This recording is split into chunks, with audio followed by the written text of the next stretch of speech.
वळूयात पुढच्या बातमीकडे। बुधवारी मध्यरात्रीपासून सुरू झालेल्या पावसामुळे गोदावरी नदीच्या पाणी पातळीमध्ये वाढ झाली आहे आणि परिसरातले सर्व रस्ते जलमय झालेत। गंगापूर धरणातून 7372 क्युसेक वेगाने पाण्याचा विसर्ग होतोय। अहिल्याबाई होळकर पुलापासून पाण्याचा विसर्ग 10854 क्युसेक वेगाने वाढलाय। रामकुंड, लक्ष्मणकुंड, गांधी तलाव परिसरातील रस्ते सगळेच पाण्याखाली गेलेत। हेच पाणी नांदूर मध्यमेश्वर पासून जायकवाडीच्या दिशेने झेपावत आहे। त्यामुळे नाशिक जिल्ह्यासह अहिल्यानगर आणि मराठवाड्याच्या नागरिकांची पाण्याची तहान भागणार आहे आणि संपूर्ण परिसर सुजलाम सुफलाम होण्यास मदत होणार आहे। याच अनुषंगाने आढावा घेतलाय आमचे प्रतिनिधी मुकुल कुलकर्णी यांनी। आपण आता गोदावरीची ही दृश्य बघत आहोत।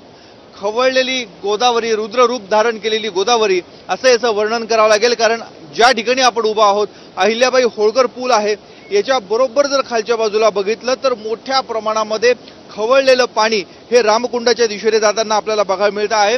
गंगापूर धरणामधनं गोदावरी नदी पात्रामध्ये साधारणतः 7372 क्युसेक वेगानं पाण्याचा विसर्ग होतोय। मात्र या ठिकाणी जिथे आपण उभा आहोत या ठिकाणाहून तब्बल 10854 क्युसेक वेगानं पाण्याचा विसर्ग हा पुढच्या बाजूला म्हणजे रामकुंडाच्या दिशेने जाताना दिसतोय।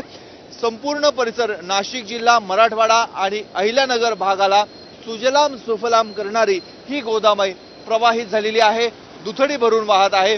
जर पावसाचा जोर आणखी वाढला तर गोदावरी नदीच्या पात्रामध्ये आणखी मोठ्या प्रमाणामध्ये पाण्याचा विसर्ग केला जाईल आणि पाण्याचा प्रवाह हा आणखी वाढण्याची शक्यता व्यक्त होत आहे।